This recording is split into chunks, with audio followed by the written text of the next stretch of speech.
आज का हमारा टॉपिक है पिगमेंट सिस्टम। देखिए, हम अब पिगमेंट सिस्टम के बारे में बात करेंगे।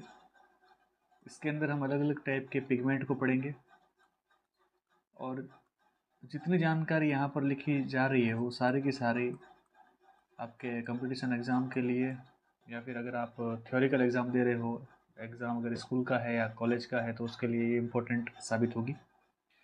अब मैंने टाइम बचाने के लिए कुछ चीज़ें की है। देखो, मैंने यहाँ पर क्या किया है कि जो नोट्स है उसी को सीधा लिख लिख दिया है, तो मेरा काम सिर्फ क्या होगा, समझाना रहेगा। और कुछ ऐसी चीज़ जो मुझे लगती है कि हाँ, ये थोड़ी सी डिफ़िकल्ट है, सिर्फ लिखा हुआ समझ में नहीं आएगा, तो मैं उसको ड्रॉ करके बता दूंगा। बाकी हम जो है वो टाइम बचाने के लिए इस तरीके से करेंगे, वरना काफ़ी ज़्यादा समय लग जाएगा। तो मैंने डायग्राम भी लिए हैं कुछ, और नोट्स जो है उनको भी लिया है। तो मेरा काम सिर्फ समझाना हो जाएगा, ठीक है, ताकि आपको भी जो है वो आसानी से समझ में आ जाए और आप भी आराम से स्टॉप करके नोट्स को बना सकें। तो आइए हम स्टार्ट करते हैं पिगमेंट सिस्टम को। देखिए, पिगमेंट सिस्टम का मतलब क्या है। देखो, पिगमेंट एक ऐसा सिस्टम है जो लाइट एनर्जी को केमिकल एनर्जी में कन्वर्ट करता है। और आपको पता है ये जानकारी हमको किसने दी थी? ये जानकारी सबसे पहले हमको रॉबर्ट मेयर ने बताई थी कि प्लांट के अंदर जो क्लोरोफिल होता है ना, वो लाइट एनर्जी को केमिकल एनर्जी में कन्वर्ट करता है।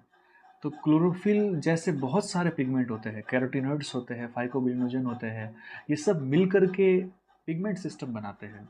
और ये सारे पिगमेंट जो है वो जो सोलर एनर्जी है, जो सनलाइट से आने वाली लाइट एनर्जी है, उसको कन्वर्ट कर देगा केमिकल एनर्जी में। ठीक है, फिर बात आती है कि पिगमेंट जो होते हैं वो कितने टाइप के होते हैं। देखो, तो हम कह रहे हैं जो पिगमेंट होगा वो 3 टाइप के हमको पढ़ने हैं। फर्स्ट हम पढ़ेंगे क्लोरोफिल के बारे में, फिर हम पढ़ेंगे कैरोटीनॉइड्स के बारे में, और फिर हम पढ़ेंगे फाइकोबिलिन्स या बाइल प्रोटीन, या इसको हम फाइकोबिलोसोम भी कह सकते हैं। 3 टाइप के पिगमेंट को हमको पढ़ना है। तो पहला हमारा टॉपिक हो जाएगा क्लोरोफिल। देखिए, क्लोरोफिल जो है वो टोटल मिला के 7 प्रकार के होते हैं। 7 टाइप के क्लोरोफिल आपको मिलेंगे। कौन कौन से होते हैं? देखो, A B C D E, और बैक्टीरियो क्लोरोफिल ए और बैक्टीरियो क्लोरोफिल बी। इस तरीके के हमारे पास में 7 क्लोरोफिल हो जाते हैं। पूरी नेचर में अगर आपको सबसे ज़्यादा अमाउंट में कहीं क्लोरोफिल मिलता है, कोई कोई क्लोरोफिल मिलता है, तो वो क्लोरोफिल होता है क्लोरोफिल ए। ये याद रखना है, एमसीक्यू आता है सीधे इसके ऊपर। ठीक है, कि मैक्सिमम अगर आपको कोई क्लोरोफिल मिलता है किसी प्लांट में, पूरे नेचर में, तो वो क्लोरोफिल ए है। ठीक है, अभी देखिए, क्लोरोफिल ए जो है वो 450 नैनोमीटर की जो वेवलेंथ होती है उसको एब्जॉर्ब करता है। ये भी याद रखने की चीज़ है। ठीक है, ब्लू लाइट को एब्जॉर्ब करने की कैपेसिटी है क्लोरोफिल ए के अंदर। और हमने ग्राफिकल रिप्रेजेंटेशन के थ्रू भी बता दिया है पहले के वीडियो में, आप देख सकते हो, हमने ग्राफ बनाए थे उसमें क्लोरोफिल ए बी के बारे में, कैरोटीनॉइड्स के बारे में बताया था कि कौन सी लाइट को कौन कौन सा पिगमेंट एब्जॉर्ब करता है, वो हम पहले बता चुके हैं। अब देखिए, कुछ एल्गी है, उन एल्गी के बारे में बता देते हैं। मैक्सिमम क्वेश्चन आता है, खास करके नीट के अंदर ऐसे क्वेश्चन आते हैं कि क्लोरोफाइसी में आपको कौन सा क्लोरोफिल मिलता है। तो देखो, क्लोरोफाइसी जो है उसमें जो कि ग्रीन एल्गी होती है, क्लोरोफाइसी कौन सी एल्गी है? ग्रीन एल्गी होती है। इसमें आपको क्लोरोफिल ए के साथ में बी मिलेगा। फियोफाइसी को बोलते हैं ब्राउन एल्गी, और इस ब्राउन एल्गी में आपको क्लोरोफिल ए के साथ में सी मिलेगा। ठीक है, जो कैल्प होते हैं उसमें पाए जाते हैं। कैल्प का मतलब क्या होता है? समुद्र के अंदर बहुत विशाल लंबे लंबे जो है वो आपको एल्गी दिखती है ब्राउन कलर की, उसको कैल्प बोलते हैं। वहाँ पर आपको कौन से पिगमेंट मिलेंगे? ए और सी मिलेगा। रोडोफाइसी, जिसको हम रेड एल्गी बोलते हैं, उसमें आपको क्लोरोफिल ए के साथ में डी देखने को मिलता है। और जेंथोफाइसी, जिसको हम येलो एल्गी बोलते हैं, उसमें आपको क्लोरोफिल ए के साथ में ई देखने को मिलता है। और जेंथोफाइसी का एग्जाम्पल यहाँ लिखा हुआ है वॉचेरिया। ठीक है, तो देखिए, आपको याद क्या करना है। क्लोरोफिल ए तो आपको याद ही रहेगा, ए के साथ में बी जोड़ दो तो हो जाएगी आपके ग्रीन एल्गी। ए के साथ में अगर आपने आपके सी जोड़ दिया तो हो जाएगी आपके ब्राउन एल्गी। ए के साथ में अगर आपने डी जोड़ दिया तो हो जाएगी आपके रेड एल्गी। और ए के साथ में आपने ई जोड़ दिया तो हो जाएगी आपके येलो एल्गी। तो सिंपल है याद करना, खाली ए के साथ में बी सी डी ई जोड़ते रहो और एल डी का नाम बोलते रहो, याद हो जाएगा। क्लोरोफिल ए का जो मॉलिक्यूल है उसमें पूर फायरिंग जो हेड होता है वहाँ पर आपको थर्ड नंबर कार्बन पर CH3 ग्रुप देखने को मिलेगा। सीधा क्वेश्चन आता है MCQ का। और क्लोरोफिल बी जो है उसमें आपको सेम जगह पर CHO जो है एल्डिहाइड ग्रुप देखने को मिलेगा। क्लोरोफिल ए आपको नीला हरा रंग प्रदान करता है, मतलब आपको ब्लू ग्रीन कलर देगा, और क्लोरोफिल बी जो है वो आपको येलो ग्रीन कलर प्रोवाइड करता है। यहाँ से 1 2 3 4 4 MCQ के क्वेश्चन सीधे सीधे बनते हैं, आपको याद कर लेना है, ठीक है। स्ट्रक्चर अगर देखो आप क्लोरोफिल का, तो यहाँ ये रहा क्लोरोफिल का स्ट्रक्चर। इस क्लोरोफिल के स्ट्रक्चर में क्या है देखो, ये पोरफायरिन हेड है। हमने कहा कि यहाँ पर 3 नंबर कार्बन जो ये है, यहाँ पर क्या मौजूद है CH3, और इसको हटा करके अगर मैं यहाँ पर CHO कर देता हूँ तो ये क्लोरोफिल ए से बन जाएगा क्लोरोफिल बी। अंतर सिर्फ इसका और इसका ही है, यही ध्यान रखना है आपको, ठीक है। और यही बात अभी यहाँ पर बताई थी। अब हम आगे बढ़ते हैं कि देखो क्लोरोफिल जो है उसका सिंथेसिस मतलब संश्लेषण कैसे होता है, क्लोरोफिल बनता कैसे है। तो जब कभी भी सक्सिनाइल को एंजाइम के साथ में ग्लाइसिन बनता है, जुड़ जाता है, ठीक है। सक्सिनाइल को एंजाइम के साथ में क्या जुड़ गया, ग्लाइसिन। इसको मैं थोड़ा बड़ा कर देता हूँ ताकि आपको थोड़ा क्लियर दिखाई दे, ठीक है। थोड़ा सा इसको बड़ा कर देते हैं ताकि थोड़ा आसानी से, ठीक है, अभी यहाँ थोड़ा क्लियर दिख रहा है। हमने कहा कि जो सक्सिनाइल को एंजाइम है उसके साथ में अगर मैं ग्लाइसिन को अटैच कर दूँ तो मेरे पास में प्रोटोक्लोरोफिल बनेगा। देखो याद करना है ये सारी चीज़ें, ठीक है। समझ में नहीं आ रहा है तो मैं बता दूंगा आपको कि यहाँ समझ में नहीं आएगा आपको, बाकी तो थ्योरी है। तो सक्सिनाइल को के साथ में क्या कौन जुड़ गया, ग्लाइसिन, तो क्या बन गया, प्रोटोक्लोरोफिल। अब क्या होगा कि लाइट आएगी, जैसे ही लाइट आती है तो इस प्रोटोक्लोरोफिल का क्या हो जाता है, रिडक्शन हो जाता है, रिडक्शन हो जाता है, और ये कन्वर्ट हो जाता है क्लोरोफिल के अंदर। तो देखो क्लोरोफिल ऐसे ही नहीं बना, क्लोरोफिल को बनाने से पहले वो खुद प्रोटोक्लोरोफिल था। लाइट आई तब जाकर के जो है उसमें वो रिड्यूस हुआ और क्लोरोफिल बन गया, ठीक है। यहाँ लाइन क्या लिखा हुआ है देखो, केवल एंजियोस्पर्म में क्लोरोफिल के संश्लेषण के लिए लाइट की जरूरत होती है, ठीक है। बाकी जो होते हैं उनके अंदर लाइट की आवश्यकता नहीं होती क्लोरोफिल के सिंथेसिस के लिए। तो जब क्लोरोफिल बनना होता है तो एंजियोस्पर्म में ये शर्त है कि भाई आपको लाइट मिलेगी तब प्रोटोक्लोरोफिल क्लोरोफिल में कन्वर्ट होगा। अब इसमें भी कुछ एक्सेप्शन है, कुछ अपवाद है, जैसे कि नींबू जो सिट्रस प्लांट होता है, या जो कमल होता है निलम्बियम, उसमें क्लोरोफिल के सिंथेसिस के लिए लाइट की जरूरत नहीं होती। तो ये एक एक्सेप्शन हो जाता है जो आपके यूजीसी मतलब यूजी के अंदर, आपके कॉलेज के अंदर काम आ सकता है। अब हम यहाँ पर कुछ फार्मूला पढ़ लेते हैं जो सीधा MCQ बनता है। जैसे क्लोरोफिल ए का फार्मूला क्या है, तो यहाँ लिखा हुआ है देखो, C15H72O5N4Mg। किसी को याद नहीं होता तो आप क्या करो, कुछ नहीं करो, आप CHONMG ये याद कर लो, ठीक है।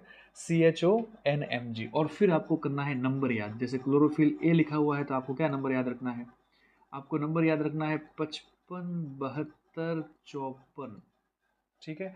तो सी तो क्या हो जाएगा 55H72O5N4, और MG साथ में लगा देना है। ऐसे ही मैंने भी याद किया था, ऐसे ही आपको भी याद करना है, और अगर कोई आप तिकड़म लगा देते हो तो बहुत बढ़िया, ठीक है। बाकी ऐसे ही रटना है आपको। कैसे याद करोगे, CHON और MG लगा देना है पीछे, और फिर नंबर बोलना है 55 72 54। अब क्या हुआ, यहाँ पर आपको क्लोरोफिल बी पूछ लिया, तो क्लोरोफिल बी के अंदर कुछ नहीं है, बस यहाँ पर 55 सेम टू सेम आएगा, 72 की जगह आ जाएगा 70, और 54 की जगह आ जाएगा 64। बाकी सेम टू सेम फार्मूला है, पीछे जो है वो MG का MG आएगा। क्लियर। तो ये हो जाएगा क्लोरोफिल बी का फार्मूला। अगर आपसे पूछ ले कि बैक्टीरिया क्लोरोफिल का जो है वो आप बताइए फार्मूला क्या होगा, तो 55 सेम टू सेम रहेगा, 70 की जगह आ जाएगा 74, और बाकी वापस सेम टू सेम रहेगा 64, और यहाँ MG।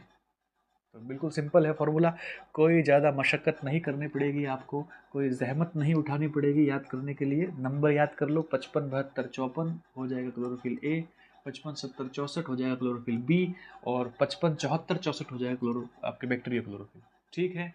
ये याद कर लो आप, बात खत्म।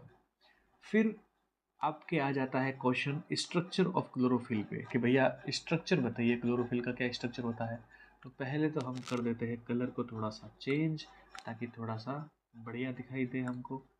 ठीक है, अब क्या स्ट्रक्चर में बोलो, सबसे पहले तो बताना है किसने समझाया स्ट्रक्चर को। हमने डिस्कवरी के अंदर वैसे पढ़ लिया था, विल्स्ट्रॉटर, स्टॉल और फिशर, इन्होंने 1912 के अंदर टेडपॉल जैसी स्ट्रक्चर बताई थी क्लोरोफिल की। क्वेश्चन आता है कि क्लोरोफिल का स्ट्रक्चर किसके सिमिलर है, तो टेडपॉल के सिमिलर। अब टेडपॉल आपको पता ही है कैसा होता है, ऐसे ये हेड होता है, ये टेल होती है, तो इसके पास में भी एक हेड होगा, एक टेल होगी। सबसे पहले हम पढ़ लेते हैं कि हेड के अंदर क्या क्या चीज़ें होती है। तो क्लोरोफिल का स्ट्रक्चर दो पार्ट में डिवाइड है, हेड और टेल। हेड क्या बोलता है, देखो डायामीटर जो है वो 15 एंगस्ट्रॉन इंटू 15 एंगस्ट्रॉन होगा, एक तो ये चीज़ इंपॉर्टेंट है। फिर इसमें देखो टेट्रा पायरोल रिंग मौजूद होती है, पोरफायरिन हेड होता है, और ये इसका नेचर होता है हाइड्रोफिलिक, ये पानी से मोहब्बत करता है, ठीक है ना, जल स्नेही होता है, स्नेह करता है जल से। हाइड्रोफिलिक का मतलब होता है पानी के साथ में रहना। तो इसका जो हेड वाला पोर्शन है वो हाइड्रोफिलिक है। फिर इसमें मैग्नीशियम जो है वो सेंटर में होता है, मैग्नीशियम की वजह से ही हरा रंग आता है। यहाँ से क्वेश्चन आ जाता है कि बताइए क्लोरोफिल के अंदर स्ट्रक्चर में मैं कौन सा एलिमेंट हटा दूं कि उसका हरा कलर हट जाएगा। तो मैग्नीशियम को हटाने पर हरा कलर खत्म हो जाएगा, तो हरा कलर देने वाला कौन है, मैग्नीशियम होता है। इसको आपको याद रखना है, ठीक है। और ये जो है वो आपके घुल जाता है ध्रुवीय विलायकों में, जो पोलर जो आपके विलायक होते हैं, सॉल्वेंट होते हैं, उसमें ये डिजोल्व हो जाता है। अब बात करते हैं टेल की। टेल को बोलते हैं हम फाइटोल टेल, ठीक है। और इसके अंदर आप देखोगे only one double bond present होता है, सी डबल बॉन्ड सी, केवल कितना है, एक ही डबल बॉन्ड होता है। ये इंपॉर्टेंट लिखा हुआ है, क्वेश्चन आया हुआ है इसके ऊपर। टेल की लेंथ होती है 20 एंगस्ट्रॉन। कितनी एंगस्ट्रॉन होती है, 20 एंगस्ट्रॉन की टेल होती है। ये होता है हाइड्रोफोबिक। जो पूंछ होती है क्लोरोफिल की वो जल से भागती है ना, वो होती है जल विरागी, और उसमें हाइड्रोकार्बन होते हैं। टेल का काम क्या होता है, ये क्लोरोफिल मॉलिक्यूल को थाइलेकोइड मेम्ब्रेन के साथ में बाइंड करती है, तो थाइलेकोइड की झिल्ली से जुड़ी हुई होती है ये, ठीक है। और जो है वो क्लोरोफिल को अटैच करवाती है। टेल का नाम क्या था, फाइटोल टेल थी। ये अनसेचुरेटेड हाइड्रोकार्बन की बनी हुई होती है, लंबी चेन होती है ये देखो डायग्राम। तो ये जो है वो तो है पोरफायरिन हेड, यहाँ से लेकर यहाँ तक, और ये जो है वो आपकी हो जाएगी टेल, इसको बोलते हैं फाइटोल टेल, ठीक है। डायग्राम अगर थ्योरी एग्जाम दे रहे हो तो डायग्राम आपको याद कर लेना है, कोई ज़्यादा डिफिकल्ट नहीं है डायग्राम के अंदर, ठीक है। सिंपल सा डायग्राम है, 2-3 बार हाथ से बनाओगे याद हो जाएगा। तो ये हो गया अपना क्लोरोफिल का स्ट्रक्चर।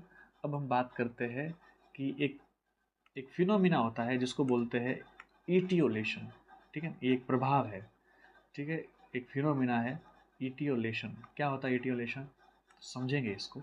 इटियोलेशन का मतलब यहाँ पर प्रकाश की कमी की वजह से पत्तियों में क्लोरोफिल का संश्लेषण नहीं हो पाता, इसी को बोलते हैं इटियोलेशन। मतलब जब लाइट नहीं आ पाएगी तो लीफ के ऊपर लाइट नहीं पड़ने की वजह से क्लोरोफिल नहीं बनेगा। ये तो हमने पहले पढ़ लिया था कि एंजियोस्पर्म प्लांट होते हैं, उनको क्लोरोफिल बनाने के लिए क्या जरूरी होती है, लाइट जरूरी होती है, ठीक है। ये यहाँ पर पढ़ा था अपन ने, ठीक है। ये लाइट जरूरी है, लाइट आएगी तभी जो है वो ये प्रोटोक्लोरोफिल किस में कन्वर्ट होगा, क्लोरोफिल में कन्वर्ट होगा। तो लाइट अगर नहीं आती तो उसकी वजह से पत्तियां जो है वो यहाँ पर हरी नहीं होती, उसको बोलते हैं पांडुरता हिंदी में, और इंग्लिश में बोलते हैं इटियोलेशन। छोटी सी डेफिनेशन है, 2 नंबर में पूछ ले, 1 नंबर में पूछ ले, याद रख लेना। अब अगला पिगमेंट हम बोलते हैं कैरेटिनॉइड के बारे में। विकन रोडर ने सबसे पहले गाजर, जिसको हम के बॉटनिकल नेम होता है डॉकस कैरोटा, उसके अंदर बीटा कैरेटिनॉइड की खोज की थी। पहला ही क्वेश्चन यहाँ से आ जाएगा कि किसने खोज की थी, तो वेकन रोडर ने खोज की थी। क्लोरोप्लास्ट जो है उसकी लिपिड बाय लेयर में हमको ये कैरोटिनॉइड देखने को मिलेगा। लिपोफिलिक होता है ये, देखो कैसा होता है, लिपोफिलिक ना। यहाँ पर नॉर्मल सी चीज़ है कि अगर लिपोफिलिक है मतलब लिपिड से स्नेह करता है, तो वो क्या जल से स्नेह करेगा। अगर कोई तेल जिसको पसंद है तो क्या उसको पानी पसंद होगा, ये वाली बात हो गई है। तो तेल का नेचर, ऑयल का नेचर कैसा होता है, वो जल से भागता है, मतलब लिपिड जो होता है वो जल से भागता है। इसका मतलब कैरोटिनॉइड भी जो है वो जल से भागेगा। इसका मतलब ये लिपोफिलिक है, मतलब हाइड्रोफोबिक है, ध्यान रखना। तो लिपोफिलिक मतलब हाइड्रोफोबिक। नॉन पोलर सॉल्वेंट है, उसमें सोल्यूबल होता है, जैसे कि भाई ये CCl4, CHCl3, benzene, petroleum, ether, इन सभी के अंदर ये डिजोल्व हो सकता है। क्लोरो जो कैरोटिनॉइड है उसका सेपरेशन हम क्रोमेटोग्राफी टेक्नोलॉजी के थ्रू करते हैं। बिल्कुल, हमने क्रोमेटोग्राफी टेक्नोलॉजी जो है वो कौन सी होती है, जिसमें हम पिगमेंट को सेपरेट करते हैं। फंक्शन क्या है, फूल और फल जो होता है उसको रंग प्रदान करना, ये यहाँ पर इसका होता है। फिर ये देखो आवरण प्रभाव के लिए जरूरी होता है शील्ड इफेक्ट। अब शील्ड इफेक्ट क्या होता है आगे पढ़ेंगे हम डिटेल से। शील्ड इफेक्ट एक चीज़ होती है जो आपके कॉलेज के अंदर पूछा जाता है कि शील्ड इफेक्ट किसे कहते हैं, तो वहाँ पर कैरोटीनॉइड की वजह से शील्ड इफेक्ट होता है। कैरोटीनॉइड और क्लोरोफिल बी मिलकर क्लोरोफिल ए का फोटो ऑक्सीडेशन जो है उसको रोक लेता है, ठीक है। ये शील्ड इफेक्ट में पढ़ेंगे अपन, यहाँ केवल थोड़ी सी जानकारी दी हुई है क्योंकि हम पिगमेंट पढ़ रहे हैं, कैरोटीनॉइड पढ़ रहे हैं, तो थोड़ी बहुत चीज़ें इसमें आ जाएगी। अब देखो कैरोटीनॉइड को वापस दो पार्ट में डिवाइड कर दिया है, एक लिखा है कैरोटीन, एक लिखा है ज़ैंथोफिल।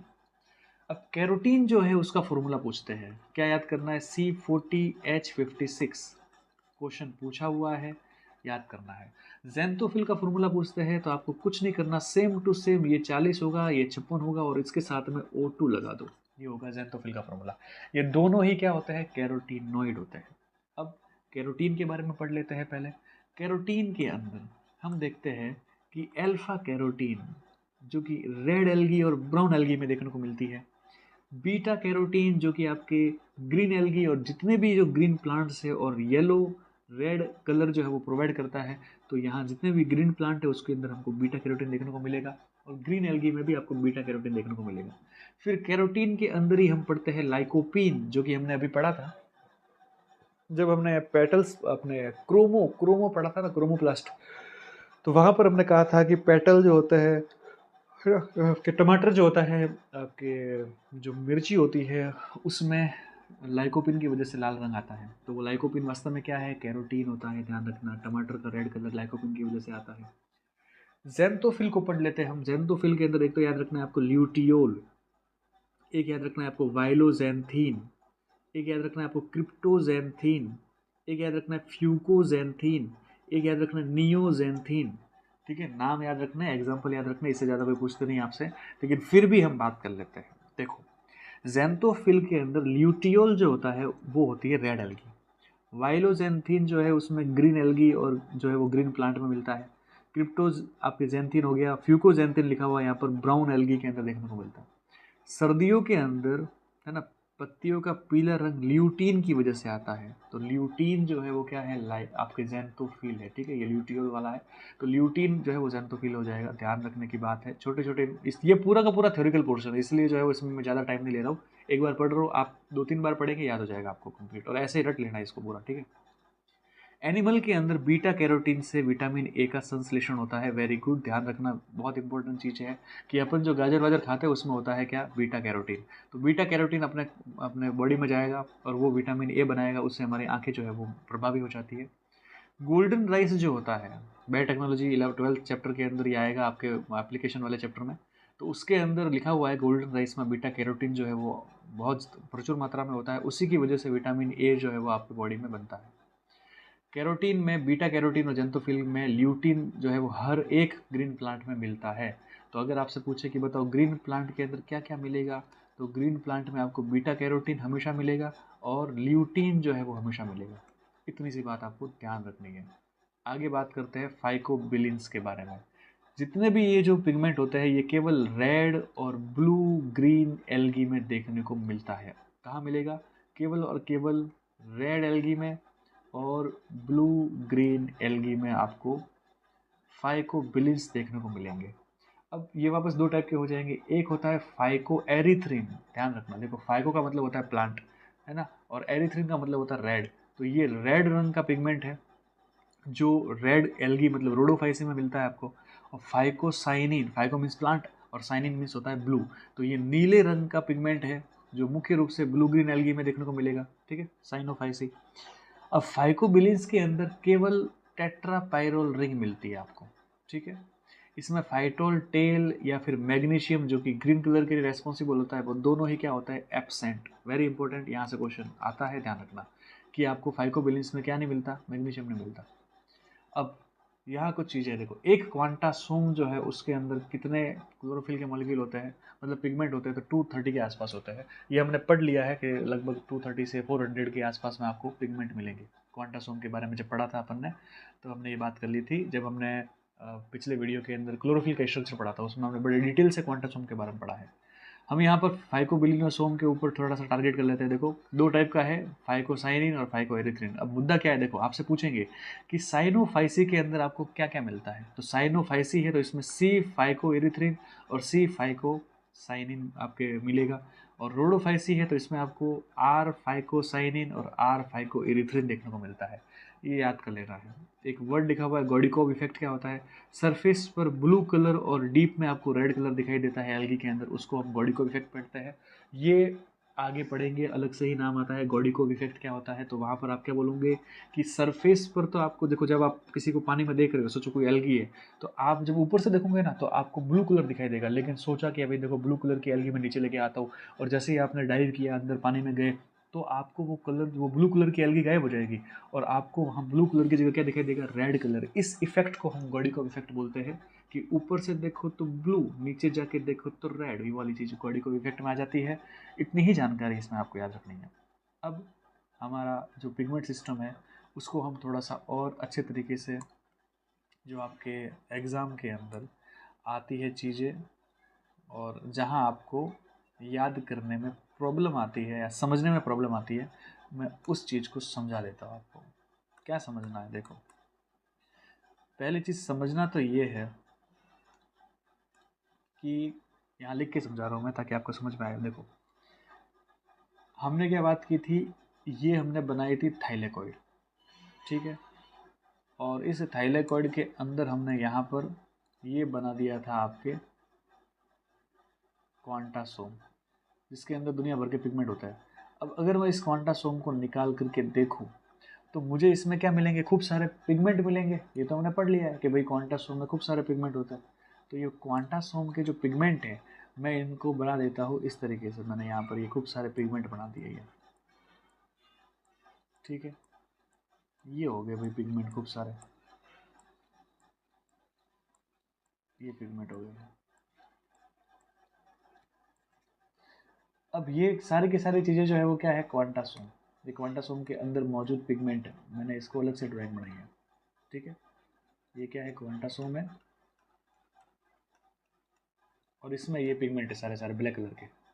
अब हुआ क्या, कुछ पिगमेंट जो होते हैं ना, वो केवल और केवल एनर्जी को ट्रांसफ़र करने का काम करते हैं, ठीक है। वो कभी एक्साइट नहीं होते, वो सिर्फ एनर्जी को ट्रांसफ़र करेंगे, मतलब वो रिएक्शन को चालू करने में हेल्प करते हैं। ये चीज़ आपको बतानी है, इस चीज़ को आपको दिमाग में रखना है कि कुछ पिगमेंट क्या करेंगे, वो एनर्जी को ट्रांसफ़र करेंगे, ठीक है, ताकि PS1 PS2 जो है वो चल सके, क्लोरोफिल जो है वो एक्साइट हो सके। तो उनका काम तो केवल क्या होता है, उसको एक्साइट करना। तो ये चीज़ आपको थोड़ी सी दिमाग में रखनी है कि कैसे जो ये क्लोरोफिल है वो आपको एक्साइट करने में काम आएंगे।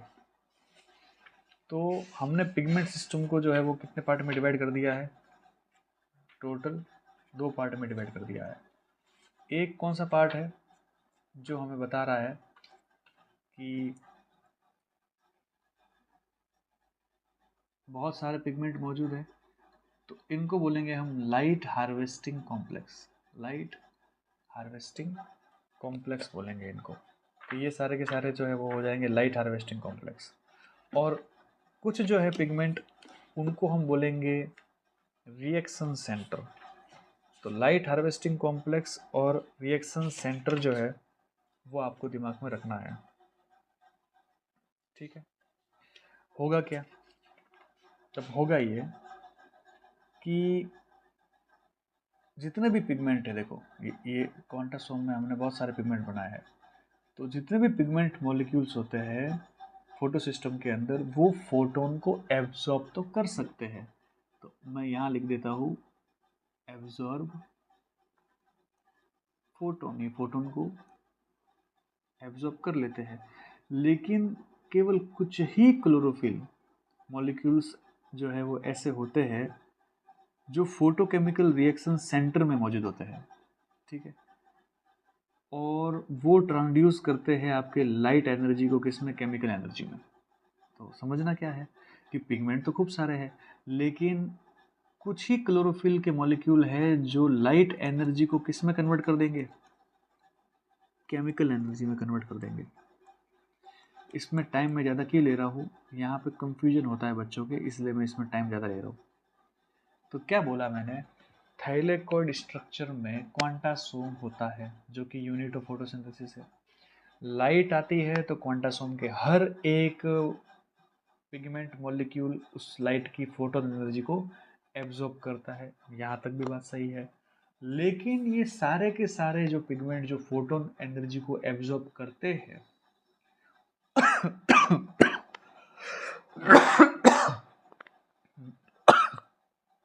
सॉरी, तो ये जितने भी जो है वो एब्जॉर्ब करते हैं, ये लाइट को केमिकल एनर्जी में कन्वर्ट नहीं कर सकते। लाइट को केमिकल एनर्जी में कन्वर्ट करने वाले कुछ ही पिगमेंट होते हैं, उनको हम रिएक्शन सेंटर बोलते हैं। तो ये मैंने लिखा है यहाँ पर रिएक्शन सेंटर।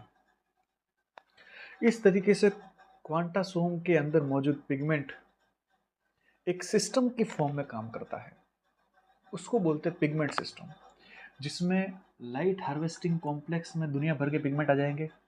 इसको हम एंटीना मॉलिक्यूल भी बोल सकते हैं।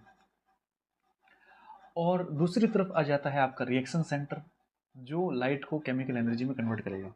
ठीक है, एक मर्तबा मैं इसको पूरे इंग्लिश में बोल देता हूँ ताकि दिमाग में क्लियर हो जाए इंग्लिश मीडियम स्टूडेंट के।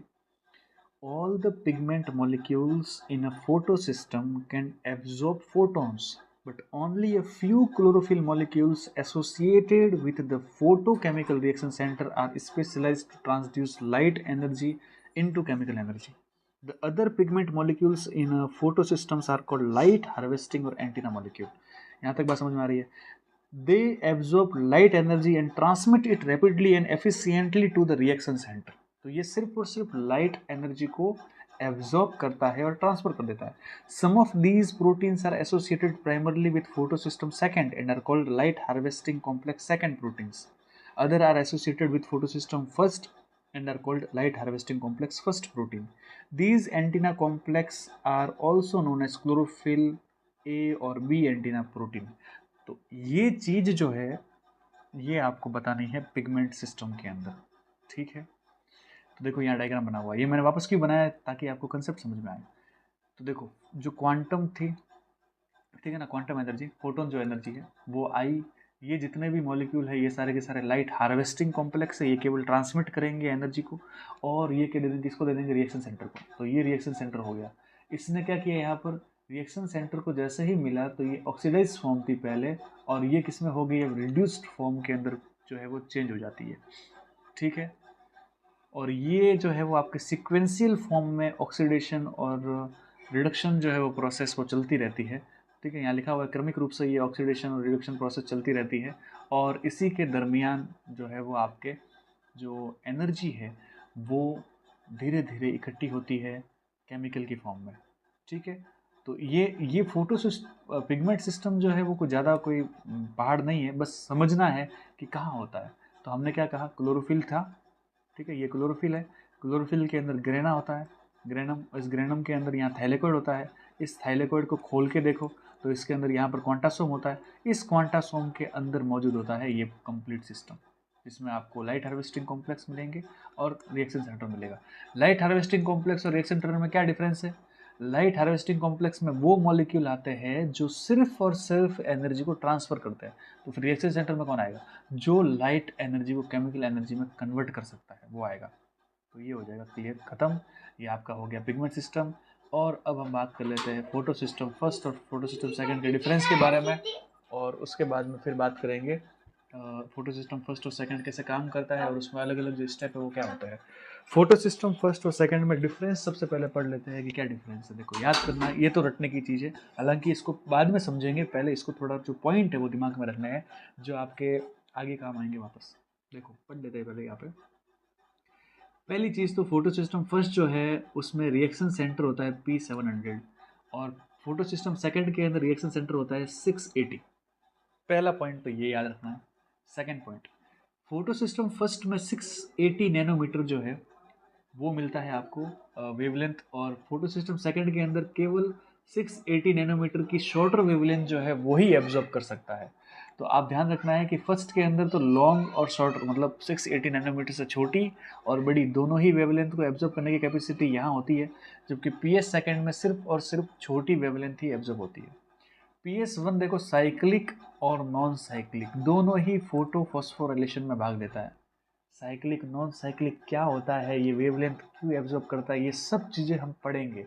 लेकिन पहले एक बार कुछ चीज़ें ऐसी पढ़ लेते हैं ताकि फिल्म जो है वो कहानी जब चालू हो तब आप जो है वो यहाँ पर पात्रों के नाम समझ सके। तो हम यहाँ पर जो है वो फिल्म फोटो सिस्टम वाली चालू होने से पहले केवल आपको थोड़ा सा इन्फॉर्मेशन दे रहे हैं। वैसे ही देखो फोटो सिस्टम सेकंड के अंदर क्या होता है, केवल और केवल नॉन साइक्लिक फोटो फॉस्फोराइलेशन जो है वो यहाँ पर उसमें पार्टिसिपेट लेगा ये। अब देखो रिएक्शन सेंटर के अंदर जो क्लोरोफिल मिलता है वो 680 नैनोमीटर की वेवलेंथ को एब्जॉर्ब करता है, जबकि क्लोरोफिल ए जो है आपके PS सेकंड के अंदर 673 नैनोमीटर वाली वेवलेंथ को एब्जॉर्ब कर सकता है। पांचवा पॉइंट इंपॉर्टेंट है, क्लोरोफिल के जहाँ पर आपको 20 से 30 मॉलिक्यूल मिलेंगे वहीं कैरोटीनॉइड का एक मॉलिक्यूल मिलेगा। कहाँ पर? फोटोसिस्टम फर्स्ट में। जबकि फोटोसिस्टम सेकंड के अंदर जहाँ 3 से 4 क्लोरोफिल होते हैं वहाँ आपको एक कैरोटीनॉइड मिलता है। तो रेशो याद रखना है 20:30:1। ये रेशो जो है वो किसका है? फोटोसिस्टम 1 का, क्लोरोफिल और कैरोटीनॉइड के बीच में। और 3:7 से लेकर के 1 ये आपका हो जाएगा आपके फोटोसिस्टम सेकंड का। फिर देखो क्लोरोफिल ए, बी और कैरोटीनॉइड आपको पिगमेंट मिलेंगे फोटोसिस्टम 1 में, जबकि यहाँ पर आपको ए, बी कैरोटीनॉइड के साथ में फाइकोबिलिन्स भी मिलेंगे फोटोसिस्टम सेकंड में। यहाँ फोटोसिस्टम फर्स्ट में किसी भी टाइप से वाटर जो है वो उसका फोटोलाइसिस नहीं होता, हिल रिएक्शन नहीं चलती है, जबकि यहाँ पता है आपको फोटोलाइसिस होता है, हिल रिएक्शन चलती है PS सेकंड में। फोटोलाइसिस नहीं होगा वाटर का तो फिर PS1 के अंदर ऑक्सीजन भी रिमूव नहीं होगी, जबकि यहाँ पर आपको पता है PS2 के अंदर जब हिल रिएक्शन चलेगी, फोटोलाइसिस होगा वाटर का, तो आपको ऑक्सीजन जो है वो भी मिलेगी। तो ये कहानी जो है वो हो जाती है PS1 PS2 की कंप्लीट। छोटी सी चीज़ है इसमें, हमको PS1 PS2 अभी हम नेक्स्ट वीडियो के अंदर डिटेल से समझेंगे क्या होता है। हमने इस वीडियो में डिटेल से क्या समझा है? हमने इस वीडियो में डिटेल से समझा है पिगमेंट सिस्टम। ठीक है, पिगमेंट सिस्टम मतलब कौन से पिगमेंट क्या होते हैं, ठीक है, कहाँ होते हैं पिगमेंट, वो सब चीज़ें। देखो यहाँ पर ये डायग्राम था, ये फोटोन आया, ये जो है ये सारे यहाँ से लेकर यहाँ तक ये सब क्या है? Light harvesting complex. ये सिर्फ एनर्जी को ट्रांसफर कर रहे हो, किस में दे देंगे? इस वाले बीच वाले के अंदर। इसको क्या बोलते हैं अपन? इसको बोलते हैं रिएक्शन सेंटर। ठीक है, तो ये क्या है? कंप्लीट किसका स्ट्रक्चर है? ये कंप्लीट स्ट्रक्चर है क्वांटासोम का। उसमें से ये जो ग्रीन ग्रीन वाला पोर्शन है ये तो है लाइट हार्वेस्टिंग कॉम्प्लेक्स, और जो येलो वाला पोर्शन है ये हो जाएगा रिएक्शन सेंटर। ध्यान रखना है, ठीक है। तो ये हो जाएगा आपके पिगमेंट सिस्टम और फोटो सिस्टम का स्टार्टिंग वाला पोर्शन। इस वीडियो के अंदर इतना ही था। आगे वाले वीडियो में हम कंप्लीट समझेंगे आपके फोटो सिस्टम के बारे में। धन्यवाद सभी को, आप इसको पढ़ते रहना और रिवाइज करते रहना।